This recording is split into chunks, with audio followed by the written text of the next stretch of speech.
Baya, bolingi vérité. Bolingi boyeba. Omoni pouce bleu, fina yango et puis abonne-toi. Vérité non sur zawana blague, comédie makamwa qui toque. Bah j'ai la tendance, bah internet tout beaucoup massivement. Abonnez-vous.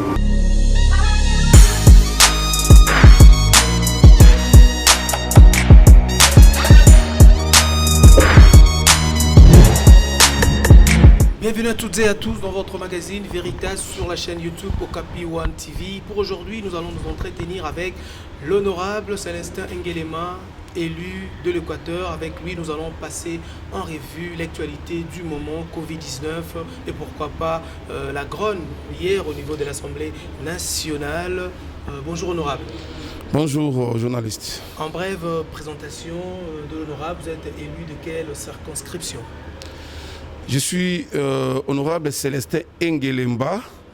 Je suis élu du territoire de Monkoto dans la province de la Chuapa. Là, je dis bien sûr dans la grande province de l'Équateur. Il y a eu quand même quelques charivaris hier au niveau de l'Assemblée nationale. En peu de mots, est-ce qu'il y a un lien entre le Parlement et les conseils d'État? Bon, sans m'attarder de ça, vous savez très bien qu'il y a des liens. Pourquoi pas avoir des liens? Il y a des liens parce que même si on parle de la séparation du pouvoir, mais il y a des liens entre les institutions. Et l'Assemblée nationale, c'est la maison qui légifère les lois. Et les lois qui sont mises en application par les hommes de la loi, de la justice. Donc il y a des liens. Il y a des liens, mais dans les liens, la loi congolaise donne aussi une place de la séparation des pouvoirs où les uns et les autres peuvent jouir de leurs responsabilités dans l'exécution de leur mission. Est-ce que les procureurs peuvent envoyer les policiers pour empêcher les députés d'accéder à l'hémicycle? Certainement, ce n'est pas correct. Hein. C'est pas correct parce que quelque part là, c'est aussi une manque de considération dans les institutions. C'est pas normal. Parce que s'il y a quelque chose, on peut se retrouver pour échanger, pour parler, et pour essayer une fois dissiper des différends. Et bon, certainement, ce qui se passe là, on n'arrive pas à comprendre. Et je ne pourrais pas faire beaucoup de commentaires par rapport à ça. Parce que c'est un dossier qui me semble un peu être très humiliant dans ma vie comme parlementaire. J'ai eu quand même à avoir une chance de sillonner un peu le monde et voir aussi, par exemple, le Congrès américain. Mais ça ne va pas, ou encore dans d'autres pays. Et ce qui s'est fait hier, c'est une honte et c'est une désolation pour la République démocratique du Congo, un pays qui cherche à bien mouvoir sa démocratie. Honorable Célestin Ngelema, aujourd'hui, est-ce qu'on peut dire que Jean-Marc Kabound est fort puisque les élections pour son remplacement a été renvoyées à une date ultérieure? Est-ce que vous savez, il y a quelque chose aussi? Est-ce que vraiment dans la démocratie, il faut parler de hommes forts ou des institutions fortes? C'est pas normal de parler de hommes forts. C'est Jean-Jacques Kabound, c'est un ami et frère que j'aime bien. Je dis certainement que c'est un proche, mais certainement ce qui s'est fait hier, c'est pas intéressant. Et puis, si une institution de la justice peut rendre quelqu'un fort, c'est pas normal. Si ça peut se faire comme ça. Mais je pense que c'est un député, c'est un député que je respecte bien aussi. Je ne souhaite pas que la situation puisse aller comme ça, parce que l'Assemblée nationale à part la loi congolaise, il a aussi un règlement intérieur. C'est vrai que l'ami a été déchu, mais avec cette déchéance, il n'était pas content de ça. D'abord, il a accepté, mais à la fin de compte, il n'était pas content. Il a saisi le Conseil d'État. Bon, certainement, le dossier est allé vite en besogne. Et qu'à la fin de compte, il y a eu ce qui s'est passé hier. Ce n'est pas normal. Je ne dis pas qu'on puisse voir un gagnant et un perdant, mais quelque part, les institutions qui se respectent normalement, ils ne peuvent pas faire ce qu'ils ont fait hier, ou c'est le Conseil d'État qui doivent amener les policiers, injurier les députés, les élites de ces pays. Et la deuxième institution, ce n'est pas normal. Parce qu'en humiliant l'Assemblée nationale, Jean-Jacques Kabound, qui est aussi membre de cette chambre, donc lui aussi est humilié. Donc, quelque part, je ne condamne personne, mais la manifestation d'hier n'était pas bonne pour un pays qui se respecte. Honorable Ngelemba Bokoué, est-ce que nous tendons vers, je dirais, une crise institutionnelle? Ce n'est pas notre souhait. On ne souhaite pas que ça soit comme ça parce que certainement nous sommes là, nous avons vécu une situation que les autres n'ont pas encore vécue. C'est qu'il y a eu alternance et nous pensons que nous devons protéger cette alternance jusqu'à la fin. Et il n'y a pas un député, et je ne crois pas aussi le président de la République, peut accepter qu'on puisse avoir un chaos. Parce que certainement, on a toujours dit, hein, même si vous avez quelque chose, il faut manger avec les autres. Nous, les députés, dans l'Assemblée nationale, et le président de la République, donc les députés et le président de la République ont été élus les mêmes jours. Je ne vois pas l'ami du président de la République qui doit plus être attaché au président de la République comme les députés. Et de même aussi les députés, parce que nous sommes élus les mêmes jours. Donc il y a les députés provinciaux, il y a les députés nationaux et le président de la République. Donc nous devons faire un corps. Mais s'il y a des gens qui veulent séparer la peau et la chair, c'est pas aussi normal. Donc, et de la partie de députés et la partie de la présidence de la République, s'il y a des gens qui veulent mettre un désordre, nous ne voulons pas ça. Donc, on n'est pas vraiment content que nous puissions avoir la dislocation à ce sens. Nous voulons l'unité, mais c'est vrai qu'entre là où il y a des gens, il y a toujours des problèmes.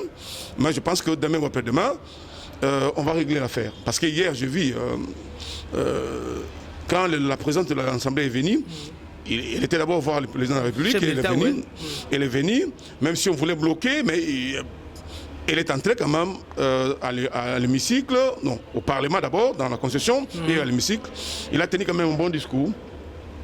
Il n'a pas siégé, elle n'a pas pris sa chaise au perchoir, mais comme député, elle a parlé aux collègues députés qui s'effaçaient, mais il a parlé, non, nous devons vraiment nous maîtriser et que je vous demande, la séance est levée pour une séance prochaine. Donc, quelque part là, je trouve que l'Assemblée nationale n'a pas besoin qu'on puisse avoir un bras de fer entre les institutions. Parce que nous sommes la deuxième institution qui doit protéger le président de la République et qui doit aussi protéger le gouvernement et pourquoi pas tout le monde. Honorable, êtes-vous du même avis avec l'un de vos collègues, je dirais Lambert Mendo Malanga, qui a dénoncé en disant que c'était un coup d'État contre l'Assemblée nationale? Bon, je ne dirais pas le contraire, hein. Je ne dirais pas le contraire, mais je vais dire, si lui a été trop dit ou direct à ce sens, mais moi je dirais en d'autres termes. Ce qui s'est passé hier, c'est une humiliation. Moi je ne sais pas. Les élus du peuple, les gens qui doivent avoir qui ont une immunité, les gens qui doivent avoir une considération dans les pays et dans le monde. Hier, ils étaient comme de petits enfants, où il y avait des petits badauds qui hurlaient devant les députés, les injuriaient même. Les injurier, les menacer, commencer à jeter des pierres. Non, mais non, là c'est pas intéressant. Là, c'est une façon de démigrer même la chambre. Et pourtant, c'est une chambre qui a une considération où la communauté, où la base, où la population, d'une façon générale, a fait confiance pour qu'ils puissent les représenter. Ce qui s'est fait hier, lui parlera du coup d'État. Moi, j'ai dit, c'est une humiliation que tu ne peux pas t'imaginer et ce n'est pas intéressant. Moi, je pense aussi que le président de la République, étant donné que c'est une personne qui a été élue comme le député, mais lui, c'est dans la grande taille, il ne peut pas aussi vouloir que ça soit comme ça. Moi, en tout cas, je dis, il ne peut pas aussi être content que ses collaborateurs les plus proches qui reconnaissent la vie politique les 30, qui ont reconnu la vie politique les 30 décembre 2018, il ne peut pas aussi vouloir que ses proches collaborateurs soient inhumés à ce sens. Honorable, pourquoi alors l'Assemblée nationale, je dirais, s'est opposée contre la décision du Conseil d'État? Non, moi je pense que l'Assemblée nationale n'était pas seulement opposée à ça. Et puis parce que certainement, nous légiférons. Et la mise en application de ces lois-là, c'est au niveau de la justice. Donc nous ne pouvons pas, quelque chose qu'on dit toujours, dire quelque chose et faire son contraire, c'est pas normal. Nous légiférons, nous donnons les lois. Et les gens qui mettent les lois en pratique, nous devons les contredire non plus. Mais c'est la procédure. C'est la procédure. D'une façon à une autre, c'est la procédure qui n'était pas respectée.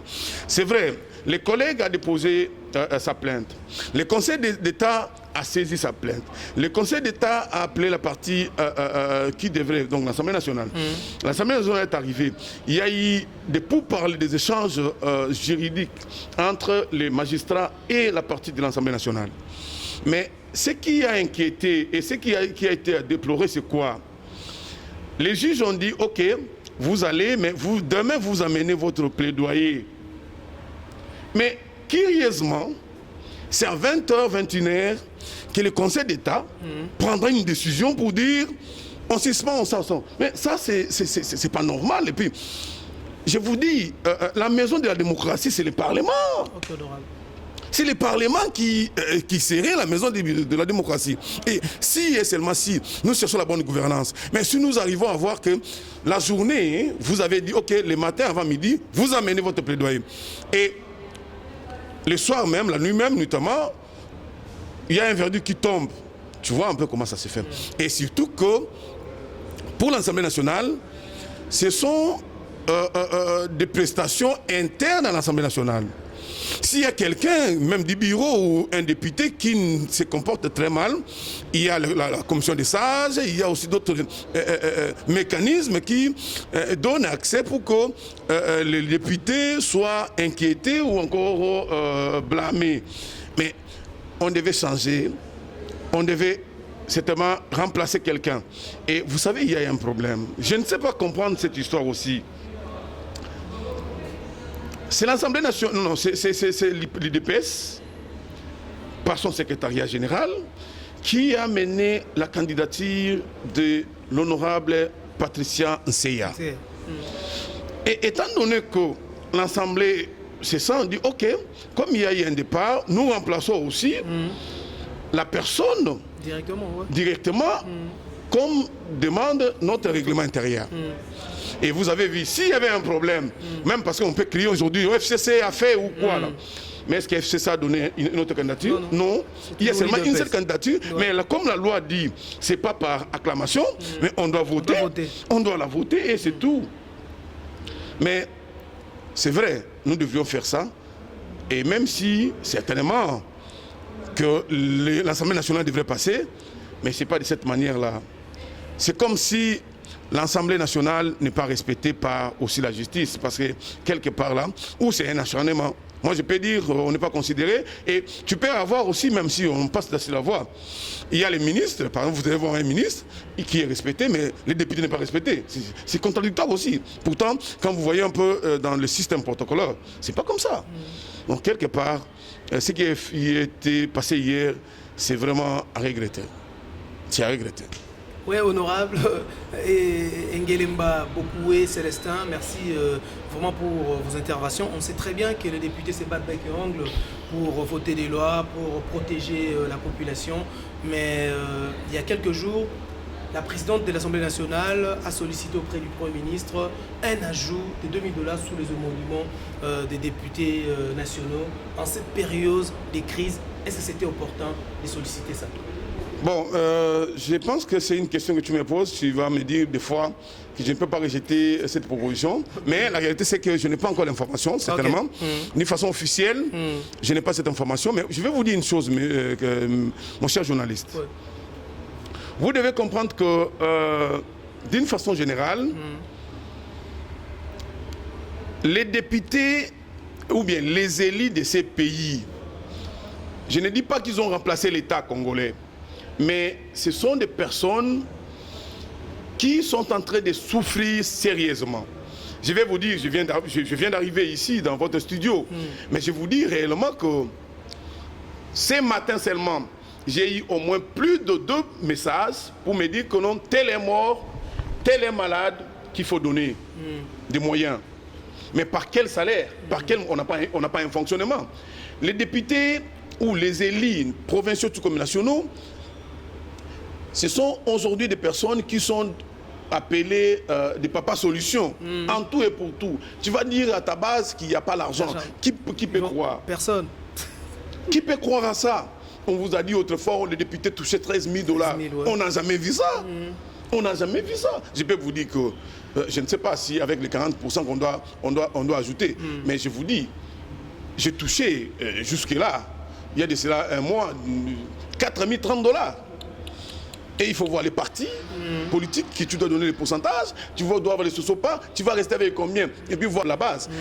Mais c'est compliqué. Mais les gens de l'extérieur voient que les députés ont l'argent, c'est à tout moment. Et quand ils te demandent des millions, et quand on te demande l'argent, s'il n'a pas l'argent, c'est un problème. Et même ces salaires-là, avec les 4 000 $, c'est quel taux? Aujourd'hui, il y a des dévaluations. La monnaie va jusqu'à 1900, 1950 ou 2000, mais par moment, on vous paye à 1500, 1600.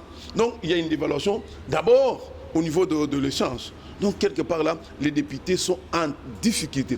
Et surtout, cette législature ici, ça pose problème. Donc, quelque part, si la présidente de l'Assemblée nationale est allée voir le gouvernement par rapport à une demande d'ajout de quelque chose dans les monuments, vraiment, c'est avec raison, parce que le social du député n'est pas bon jusque-là. Les transports, ça pose problème. Jusqu'à ce niveau, on n'a pas de véhicules. Les charrois, on n'a pas de véhicules, on n'a pas de moyens de transport. Et on se débrouille. Il y a des députés qui continuent à prendre les taxis motos jusqu'à ce jour. Donc ça pose problème si on n'a pas une petite organisation. Donc nous avons besoin d'argent pour essayer une fois pallier à ce que le gouvernement pouvait faire. Parce que le gouvernement a une difficulté. Nous savons qu'avec l'avènement du coronavirus, c'est vrai, il y a un problème. Ça c'est connu. Les économies sont vraiment en baisse et la difficulté est là. Mais certainement, nous ne cessons pas de demander à notre gouvernement de nous aider pour que nous puissions faire aussi face à ce que demande la population. Si nous échouons, c'est le gouvernement qui échoue. Ok. Merci. Honorable, une question, je dirais, ahurissante. Il y a eu quand même la nomination des mandataires, mais les mêmes têtes reviennent et la jeunesse est toujours mise hors jeu. Bon, je vais prendre ça à la fin de votre mot, c'est la jeunesse. C'est vrai que la jeunesse n'est pas contente de voir que par moment la jeunesse est oubliée. Et nous aussi, comme jeunes parlementaires, nous ne cessons de dire que nous devons, les aînés doivent comprendre que nous devons préparer la relève. Nous devons préparer la relève. Sinon, ça ne va pas. Pourquoi nous avons mis au monde? C'est que nous puissions aussi donner la chance à ces jeunes gens qui viennent, filles ou garçons, d'évoluer aussi comme politiciens, comme techniciens et autres. Donc, mais par rapport à la nomination, moi, je n'entre pas. Je n'entre pas parce que c'est une volonté politique. Okay. C'est une volonté politique, c'est une décision politique. Et bon. Mais j'ai mis l'accent seulement pour la jeunesse. Mais il y a aussi des jeunes qui sont là, parce que même si ce sont des mêmes figures, mais il y a quand même certains jeunes qui sont aussi dans l'équipe qui y est dans l'ordonnance du président de la République. Une dernière question, honorable. Votre réaction par rapport au procès de son jour? On attend déjà le verdict, mais le ministère public requiert 20 ans au directeur des cabinets, Vital Kamerhe. Bon, je ne saurais pas dire un mot avant le verdict. Okay. Là, je vais me rejoindre le président de la République qui dit « Je ne fais pas obstruction à la justice ». Là, je le soutiens. Et moi aussi, j'ai dit « Je laisse la justice terminer sa démarche ». Et là, je vais faire des commentaires. Mais je pense que la justice est justice, que la justice a ce sens. Parce que les détournements, la mauvaise gestion, c'est quelque chose que moi particulièrement comme législateur, je suis en train de décrier. Et à partir d'aujourd'hui, que la loi soit vraiment strict pour les détournements et la mauvaise gestion dans ces pays, car d'autres pays qui s'organisent, ils ne sont pas très chers que notre pays. La RDC, c'est un pays qui est très fort, avec une potentialité que tu peux pas imaginer, et la gestion doit être correcte. Honorable, un dernier, je dirais, notre plateau, cette chaîne YouTube, on a quand même les signes honneurs de vous recevoir aujourd'hui, ça n'arrive pas tous les jours. Un mot. Bon, je suis très content parce que c'est tellement... vous savez, la communication, c'est quelque chose qui donne aussi une grande valeur pour un pays. Et si aujourd'hui nous avons des difficultés par moment dans l'intérieur de notre pays, parce que les chaînes de télévision, de radio qui sont ici à Kinshasa n'arrivent pas à l'intérieur. Et par moment, les gens sont en train de souffrir avec la désinformation. Ils ne savent pas ce qu'ils peuvent faire. Et par moment, ils sont en train même de lire aussi des gens, par moment, des gens qui sont de mensongers ou des gens qui ne valent rien. Mais si l'information circulait partout, ça pouvait aussi donner quelque chose. Donc je suis quand même très content et je vous encourage pour que demain, après-demain, cette manière de faire les choses puisse continuer dans d'autres parties de la République démocratique du Congo. Donc je suis très content de vous rencontrer et je pense que ça ne serait pas la dernière fois et on va continuer à et surtout quand il y a des sujets d'actualité. Oh, oui. Donc, merci honorable Célestin Engelemba Bokoué, député de la 3e législature de la 3e République démocratique du Congo. C'est la fin de ces magazines Veritas.